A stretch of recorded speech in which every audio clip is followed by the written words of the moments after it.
Hello, Internet. I'm Matt. I'm Monster Punter. And this is the Parallax Scrolling Podcast, where we give you our perspective on video games and the news that affects them. So we missed a week, scheduling conflicts on my part, but we do have some interesting stories to talk about today, so we're going to get into them. But before we do, did you have a chance to play any cool games this week? I've been playing Final Fantasy VII Rebirth. And? It's good. I probably spend too much time doing everything that's available in that game. Yeah, that's a problem. And, but yeah, overall it's good. Okay. It's worth playing, for sure. Awesome. Well, I managed to, in my time, I beat 2 games and started a third. First one, I actually beat this recently. I finally beat Tears of the Kingdom. And man, that final fight is epic. Like that whole like the whole bit from the minute you start that final dungeon to the very end is just awesome. And I really enjoyed it. The ending was awesome. You know, it was really cool too. Like I thought it was really well written. The after credits bit, kind of not necessary. I mean, I can see it working, but it's really nothing out of the ordinary. But yeah, if you guys are looking for a really cool Zelda game, Tears of the Kingdom is awesome.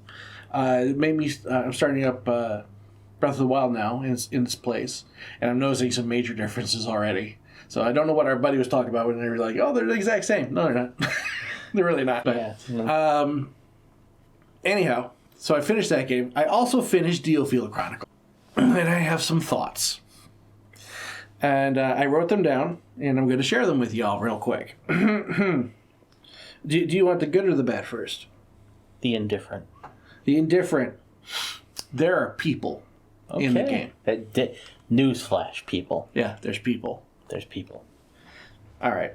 Well, then I'll start with the bad, because there's more of that, but there is enough good, I think, that it warrants talking about it. First off, the 3D models do not do justice to the artist renditions. Whenever you see the people talking, you see the artist rendition of what the character's supposed to look like, and then you look up and see the 3D person standing there, and it's like, what happened to you? Did you hit a wall with your face? What happened? Also, helmets, everyone has a helmet in battle, and it seems kind of pointless, and a little bit extra for no reason. Next, there's a limited amount of skills, and some of them don't feel right or necessary. Like, there's just certain skills that, like, once I learn these, I don't really need to learn anything else. I don't need to equip other weapons to get the other skills. They're completely pointless. You just find what works and you go. The writing gets worse as the game goes on. And I can't say much more other than because it gets real spoilery for you. And you need to play it. For me, the main characters become more and more unlikable as time goes on. Also, there are too many similar characters that are unnecessary since you have a limited party size. And what I mean by that is, in the soldier group, you have your ninja guy who uses daggers, you have a guy who uses an axe, but then you have 2 people who use sword and shield, and they have the exact same skill set. So you really only need one of them. There's 2 chargers with lances. There's 2 of every other type of weapon. 2 people per every type of weapon. So it's really kind of just your preference of, do you want this character or this character? It really doesn't make a difference. There's a need to grind because every upgrade becomes way too expensive. The final accessories in the game cost 92,000 gold apiece. The final mission is the only mission that pays out the most, and it gives you 42,000. So it's not balanced proper. Sometimes the grinding becomes tedious, and that leads into something else I'll talk about in a second. Achieving the bonus goals in a fight become pointless after a certain point, because like every mission has, here's 4 objectives: beat the map, don't let anybody die, beat it under a certain time frame, and find the treasure chest. If you do the bottom 3, you get items that you use to upgrade weapons and skills and things like that. Eventually, you just unlock the ability to buy that stuff from the shop. So, why do the extra bottom stuff? There is a 5th class in the game, the Beast class. It's all the monsters that you fight in the game. The Beast class isn't used enough in fights. There are also a limited number of beast types and enemy types in general in the game. And then this leads back to the earlier statement. Late game fights seem to follow the same battle formula. Like all of them become repetitive. And that's what I'm saying. The grinding gets tedious because you go back to those maps. You're like, I know exactly how this is going to play out. It's just, whatever. But that said, here are my pros. There's only 3, but I think they stand up well enough. The combat system is simple and easy to understand. That's very important. It feels impossible to miss a side quest or special dialogue. I've always hated that in games. Like, oh, you missed your opportunity to get the Wonder Waffle because of this thing. Like, Tales is famous for that. Yeah, The little skits. Yeah. I miss those things all the time. Yeah, I kind of hate that. A lot of the side characters' personalities, characters in battle, they match up the same. They're kind of pointless. However, out of battle, in the story modes or in the story conversations, a lot of the side characters' personalities are pretty good, although underutilized. There is a guy. 2 of my favorite characters is a bandit with a heart of gold. Mm-hmm. And a knight who is a bit of a womanizer. Mm-hmm. But he's a very noble man on top of it. They're interesting characters. Mm-hmm. So I would say, and we talked a little bit about this before, and you made a great statement that for me, the game is not a AAA game, it is a AA game. Yeah. And so that's how I feel about it. But yeah, it doesn't have the AAA budget. It never did. Right, but it definitely does not. It almost feels like it's trying to be, and it doesn't do that well. I'd say it's a, if I give it a letter grade, it's like a B minus type game. So, but the third game, I started up Iodine Chronicle. Oh yeah. I know I said last week I was going to start Monarch. I didn't realize Iodine Chronicle came out already, so I started that. Oh, it's so good. It's so good. Oh man, I love that game already. I'm finally at the point where I'm starting to do all the extra things that they did in the Suikoden series. So like, I'm engaging in war. I'm having duels with people, but I'm also building my castle and finding recruits and things. And it's so well done. The graphics are gorgeous. Like, yeah, the characters are pixelated, but that it works for the scenery. But the scenery itself is so gorgeous, and the camera rotates smoothly, and like the parallax scrolling is so chef's kiss. Oh, so good. And the fights are, I had a couple fights recently. Literally had a fight that I beat 3 different times. The only reason I had to fight it 3 different times, first time I did was because people died, and when people die, they don't get XP. And I was trying to level people. Secondly, I won, but then I immediately got jumped into another boss fight that I didn't prepare for, so I got my face smashed in, and I had to start over. So then I went and fought the boss a 3rd time, which led me to the other boss fight, and I was able to beat it. But yeah, there's already a colorful cast of characters, and I've already met some of the people from Iodine Chronicle Rising. Uh-huh. And it's very cool because like just seeing them in the game and how they're reacting to stuff, and it's like, I like this. I like how this is going. It's fun. This is awesome. So I'm gonna have a lot of fun with that game. I can already tell. I mean, I already am, but I can tell I'm gonna have fun all the way through. Okay. So yeah. Alrighty. Next thing.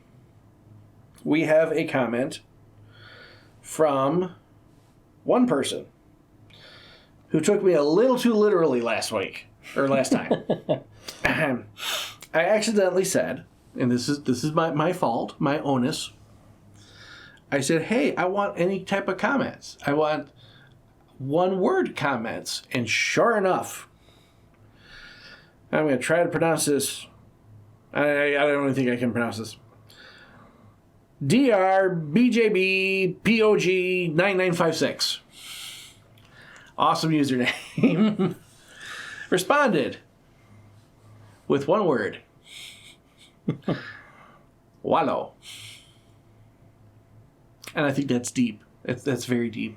It's a very deep comment, very important. We take those comments. Yeah, we do take them. We thank you for that comment. And, I was thinking about it. It is very much a video game comment, too. And that? Well, it's Wallow. E.G. It's Waluigi. You gotta finish the comment for him. I apologize on behalf of the program for Matt's comments. Being the person who's pretty much editing the whole show, I am not sorry at all, and you can deal with it. But yeah, so you did bring up the comments from that I didn't get to address. Oh, you want to address those? Yeah. Okay, so here are the comments. Do you want me to read it to you, or do you want to? Just to hit the high points here. Okay. We're going back from Tom. So Tom, here's your round 2, Tom. Yeah, Get sorry, ready. I wasn't on the podcast for. When he went over these, I wanted to... And Monster's got something to say, so hold on to your butts. All right. Highest rated game of all time at 99 out of 100 on Metacritic is Ocarina of Time. Yeah. It also had the most dungeons of any Zelda game. Yeah. Some of the best music ever produced in a video game, and pioneers the first truly good 3D action-adventure game. So, yes, it is more deserving to be on this list than many of these games. Your opinion? Listen, maybe the first Legend of Zelda deserves to be on there. But as far as like the Ocarina of Time, I feel like it I don't know. It's an overrated game in my opinion. I don't know how else to put it, and it's not a very popular take, but an open world that has nothing in it.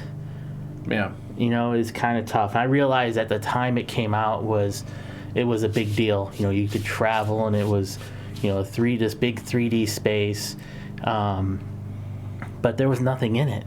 It's just you riding on your pony to a different place that's on the other end of the map. All right. As for Last of Us, I might agree with you, even though it is a great game. I fail to see what makes it a Hall of Fame game when Uncharted 2 was way more innovative for being a cinematic action game. I mean, I don't think Last of Us should be in there, at least not yet. And when I think of Hall of Fame in general, I think games that shaped the landscape as we know it. Absolutely. More so than anything else. And I'm not saying that other games don't deserve to be in there, but like the first ones that should be in there, the ones that, if you're starting a Hall of Fame like these people have, and it's not very old, the first ones in there should be like legendary games that genuinely changed the way that we interacted with the games. Yeah, I mean, and oddly enough, I would say Super Mario Brothers, Super Mario Bros. 3, and Super Mario World should be in the Hall of Fame, because each of those did bring something different to the gaming platform. Well, Super Mario 1 would change things because it was actually a scrolling platformer. Most games up to that particular point, look at like Donkey Kong, for instance, as a representative of many games in that genre. Yeah. It was a single screen experience. Everything happened on that one screen, and that was the beginning and the end of it. It was big. It was a big deal for that. I mean, Super Mario 3, it had overworld and things like that, but I don't think those were new at that point. It just had a lot of levels, and it had a lot of powers. So, it was definitely a cool game at the time. And Super Mario World, I don't really know how. I liked Mario 3 better than Mario World. Well, right. I'm not saying like how I feel about them. Yeah. But I'm just saying, like, I think each of them brought something uniquely different to the gaming landscape, and they changed it in such a way. Mm-hmm. Same with Sonic. Sonic the Hedgehog really brought some changes. Yeah. So, anyhow, let's see what else we got here. I do want blood for whoever created this list and did not put Dragon Quest 1, God of War 1, God of War 2018, Final Fantasy 1, Final Fantasy 6, or Chrono Trigger in the Hall of Fame. Your response. Let me just let me put this in the most eloquent way I possibly can. Dragon Quest 1 is doo-doo. It's doo-doo. I don't know how else to... It's like Faxanadu level doo-doo. Okay, no, hey, no. Whoa. Slow your roll. Slow down there, champ. God of War 1, I mean, okay, I'm not going to say it's old enough where I think it's probably fine, and it's popular enough, okay. Yeah, but they really changed the gaming landscape, like we're talking about. I don't think so. I think there are other games that did. God of War 2018 didn't either. Final Fantasy 1, I think Final Fantasy 1 deserves to be in there because of the story behind it, if nothing else. You create this legendary franchise from what was essentially going to be their final game. Yeah, they were literally going to close their doors, and that was their Final Fantasy. That's why it's called that. Yeah. So that was kind of cool. Final Fantasy 6. Very important game. Very amazing game, but yeah. And I guess he's really triggered about Chrono Trigger. Yeah. I never played Chrono Trigger. I mean, the multiple endings, I guess, if nothing else, is novel. Yeah, but there are other games doing it too at the time. I mean, if we're going to be putting those kind of games in, Guardian Heroes. Yeah, Guardian Heroes should be in the Hall of Fame. Man, I love me some Guardian Heroes. Yeah, but I also think that there's enough reasons in Guardian Heroes itself to warrant being in the Hall of Fame. Yeah. All right, so onto the follow-up comment here. Also, Dark Souls or Bloodborne deserves to be here far more than The Last of Us. They're fundamentally different games. I think you should view them through a different lens. Yeah, but I agree they should. At least Dark Souls should be on there. No, not Dark Souls. If you're gonna pick Demon Souls, if you're gonna pick a Souls game, it would be the Demon Souls game. Okay, sure, I'm fine with that. Or even Kingsfield, if you want to go back far enough. But those are two totally different style games. Yeah. Anyhow, but I would agree with that too. Super Metroid and Castlevania Symphony of the Night. Metroid before Super Metroid. Mm-hmm. And Castlevania before Castlevania Symphony of the Night. I actually do agree with that. And then what do you feel about this is not a Hall of Fame, it is a Hall of Shame? I mean, I don't necessarily disagree with the Hall of Shame comment in general. It's great though.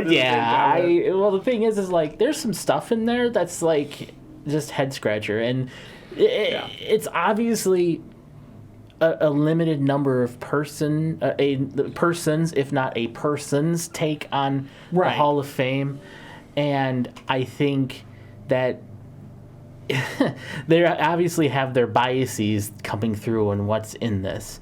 So I think if you had an objective Hall of Fame, like purely objective with a stated goal and mission, I think the Hall of Fame would look very drastically different. Oh, absolutely. Yeah. So, yeah. Thank you again, Tom, and thank you, Burger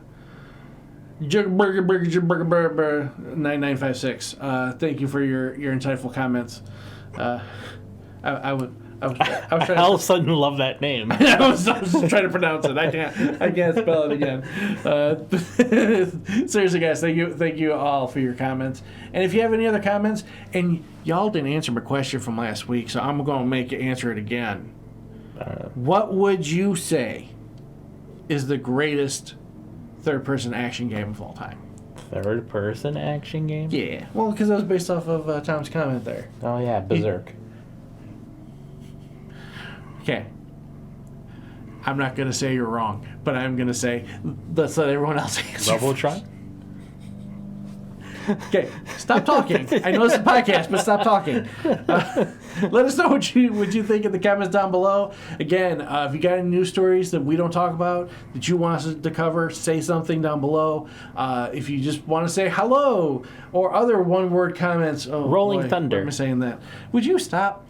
just put something in the comments down below.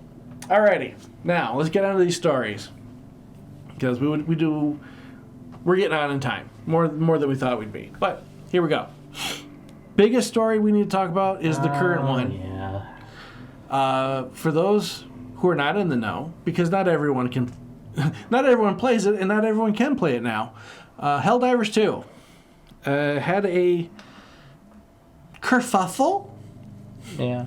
Yeah. On the Steam page, Sony took to the Helldivers 2 game page and said, hey, guess what? If you don't have a PSN account, you need to link it to your Steam account so that you can play this game from now on. Now, this is something that they had in place before the game even came out, but they're being lenient because they were having server issues. But now they've basically jumped on and said, no, you need to do it. This is for your safety. You need to do this, which it's not for. No, it's just to, generally speaking, is to bring them into the PlayStation network ecosystem as more for trophies and other things like that. People who are playing on PlayStation, it'd be easier to actually see who is, they're on their friends list and things like that, and hit them up and play. I mean, I think that's what they're really going after. The problem is they didn't approach it well. They didn't say things well, and when people started to complain, there was some backlash. Also, what the community manager for Arrowhead, who makes Helldivers 2, ended up saying something, and that got some backlash. He basically said some very inappropriate, not like vulgar, but just shouldn't have said it to people who are upset on the Discord. And so what ended up happening is, as you would expect, people got mad and people review bombed Helldivers 2. It got over, I think the current number is over 215,000 negative reviews. And a lot of people have been there have been reports of people successfully refunding the game after well past the refund limit. From Steam. Yeah. Because Steam says you can play a game for 2 hours and then return it. But people are well past that and have, because of this, got their refunds. So, backlash, yes. Also, and I'm gonna address what the community managers have stated after this point. But I want to address something in particular. Another way people were fighting back against the system was by being complete and total morons. And they would go into the game and they would start killing anybody who had a PlayStation logo. If you're playing on PlayStation, they would log in and kill you as part of the mission. A, it's not the player's fault. B, it's a dumb thing to do because you're hurting yourself in the game as much as you're hurting that person. And zealotry and idolatry is just weird. People are so dumb sometimes. So don't do that. But let's be clear. There are some hardcore Steam zealots out there. There are.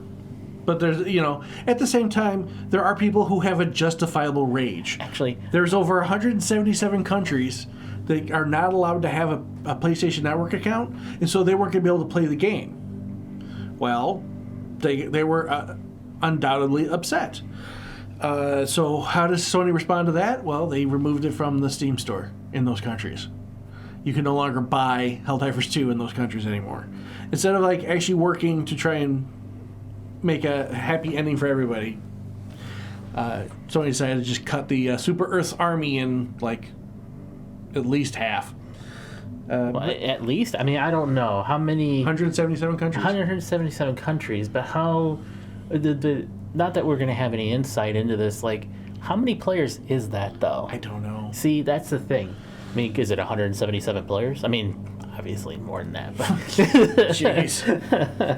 I'm just saying that, how many players are we actually talking here? Not that it's that doesn't make it a good thing to do. I'm not saying that it is. Right. I'm just curious how many players we're talking about here. And the head of the creator of Helldivers 2 took to Twitter It basically said, ouch, this hits me in the review scores.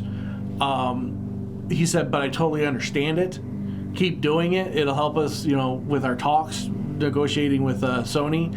But he says, but just please keep in mind, all I want to do is make games. And so I feel real bad for him because this is not the way this should be going. But there are some other comments from the community manager that got leaked that I think are important to talk about. And I'm going to read them here real quick. Internal discussions are ongoing about the mandatory linking change, and while I can't reveal details, the response from our dev teams has been pretty universally negative, and we're looking for better options. If a better solution isn't provided for players who are in regions without PSN coverage, I am assured that we won't be making the requirement mandatory for those players. We're not going to force people to either break Sony TOS or not play the game. That change, the Steam announcement, and the FAQ are all coming from Sony and not our team at Arrowhead. And he responds, yeah, I was completely unaware how many countries didn't have the ability to make a PSN account when I made his earlier statement. I deeply regret implying that it was so easy for everyone to just sign up and not have to worry about it. It's absolutely not our intention to force people to break Sony TOS or just not play the game if they're in a restricted region. There needs to be a better solution. Players making their displeasure known through reviews, refunds, etc. gives us more pull in the discussions with Sony. They don't read our Discord. It hurts to see the game's popularity suffer in ratings, but discussions are ongoing and our team is on the side of the players in this fight. It's unrealistic to expect people to make PSN accounts in different regions to get past the account linking requirement. We're aware of that. Discussions are ongoing. And that was all posted before the recent news of Sony just pulling the game from Steam stores in other countries. So, it's a mess, and Sony, what the heck, man? That's all I gotta say. Ghost of Tsushima's already been confirmed that you need a PSN account. So I think it's just Sony. At the end of the day, what Sony wants is their games linked to their service. Right, but I think it feels like it's more than that. It feels like it's Sony being, we want all your attention, because then that gives us all your money. It feels disingenuous to the player base. And I don't know. It doesn't sit right with me that people, because I don't even play the game, but it doesn't sit right with me that people who are playing the game are now going to be unable to play the game because Sony decided to pull this. This is one of those, like, if this was the idea in the first place, you should have prevented the game from being sold in those countries in the first place. That's all. Hey there, Editor Matt here. Real quick, just wanted to let you know that since the recording of this episode, Sony has walked back their requirement of PSN on their Helldivers 2 game. However, what they have not done is reinstate the ability to purchase the game from the 177 countries that were affected. So, divers, if you're out there, your fight's not over. All right, back to the rest of the show. So, I don't know what to say other than I think it's a bad thing when this 177 countries are not able to play the game anymore. Yeah. In general, the linking of or having a PSN account, if assuming all this controversy was just having to have a PSN account, and let's just assume everything else was fine, the 177 countries don't come into play. I really didn't think it was that big of a deal, personally. But, sometimes it's just, there are some things that gamers rage about that I think are genuinely dumb, and we have another example of that recently. Yeah. The Stellar Blade. Yeah. Controversy. We don't want to get into that one too much, but yeah, if you know what's happening with Stellar Blade, they got something patched out that really people had to look hard into that one, I think. But again, I'm not gonna get into it. Don't want to.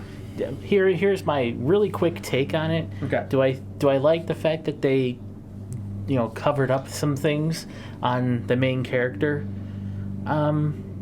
I mean, artistic vision matters to me, so I guess if the artists wanted to have it that way, I would prefer to have it that way. Do I think it's a very big deal at the end of the day? No. Not really. And quite frankly, if you're looking for that kind of thing, there are plenty of other places to get that. Well, and here's the other thing I think of is if you're just going to look at a product like this and immediately find something to be offended about, then this product is clearly not for you. Yeah. So, again, it's not something I'm going to get involved in, but that's, again, not for me. And that's just how people need to behave.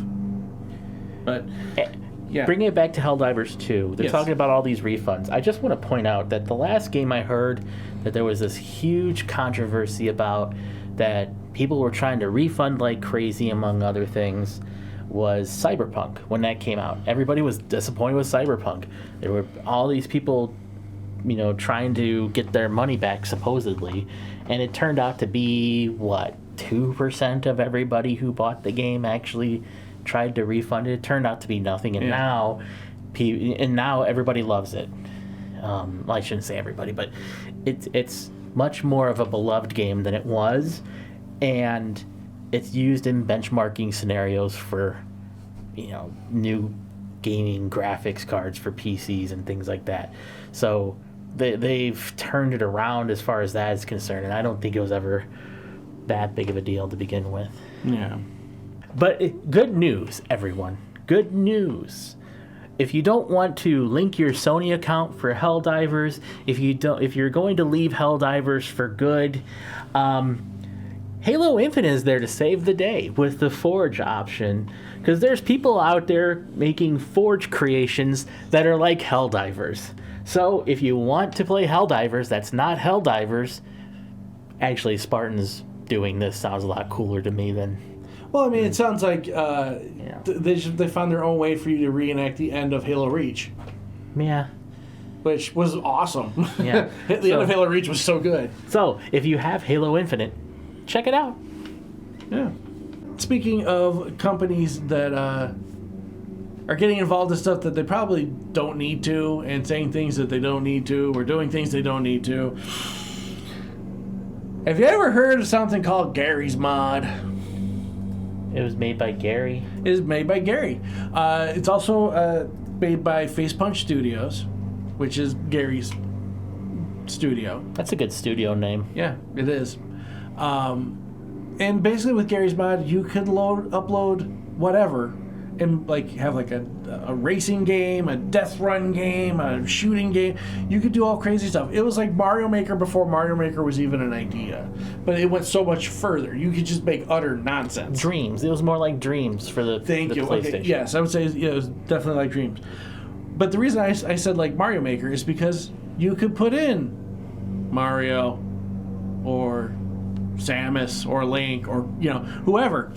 And apparently Nintendo has had enough. And they finally went after Gary's Mod and said, you need to get rid of all the Nintendo content. And Facepunch has said, we get that, but it's going to take a while because we have over 20 years of uploads to go through to clean out. They said, if you want to help us by deleting your Nintendo-related uploads and never uploading them again, that would help us a lot. So, yes, it's part of the Nintendo tactic of, hey, how dare you use our IP? We're so very particular about our IPs and them being used by other people. It's kind of sickening. I guess the theme of this whole podcast here is that, companies being mean today. Here's my take on it. Nintendo's like Teflon, right? It kind of makes me mad. Like, all these things that they do, and they never seem to get punished for it. Let me be perfectly clear. Their online service is still dookie. Yes. It's still terrible. Absolutely terrible. Nowhere close to as good as PlayStation, let alone Microsoft's ecosystem. And they don't get punished for it. No one in the Nintendo games that come out, they're universally acclaimed and everything, but Nintendo never is held to the same standard that Sony or Microsoft are held to. And it's arguable that Microsoft is held to a much higher standard than those others because they get they get hammered on quicker than the other two, that's for sure. Yeah, absolutely. Well, speaking of getting hammered on, that's a great segue, by the way. We need to talk about Embracer Group one more time. Because this is probably going to be the last time we talk about Embracer Group. Oh, the Debracer Group. Yeah. So if you remember, last time we talked about Embracer Group sold, I can't remember which studio. I want to say Gearbox. It was Gearbox. Yeah. They sold Gearbox for $460 million when they bought it for $1.3 billion. Yeah. So it was like a $900 million loss. So not known for great decisions. And, well, they finally announced that they are splitting into 3 different companies. The Asmodee Group, Coffee Stain and Friends, and Middle-earth Enterprises and Friends. So we'll see what becomes of that. But the one thing that is also important is the Embracer Group CEO has responded to anger over closures and courtesy of IGN. I'm sure I deserve a lot of criticism. Mm-hmm. You think? They responded to criticism the company has faced for last year, calling the backlash to its mistakes painful. Yeah, you did a bad job, guy. You did a bad job. I'm sorry. I'd like to be lenient with you, but you bought a lot of things that a lot of people had hope and interest in, and you went ahead and just played with it and did nothing with it, and now it's nothing. And who knows what's going to happen to these IPs in the future? You know, Yeah. it's. He says, "I'm sure I deserve a lot of criticism, but I don't think my team or company deserves all the criticism. I could take a lot of that blame for myself. Then do it. Don't just say you could. Just say, yeah, it's all on me. I messed up." I'm sorry. I'm gonna move on from this story, but it's important. Got to follow it up. See what happens with these 3 groups in the future.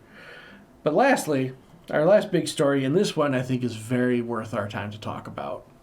In America, in a world where video games and the internet are being abused by people in government who have no idea what they're talking about, the FCC has voted to restore the net neutrality rules.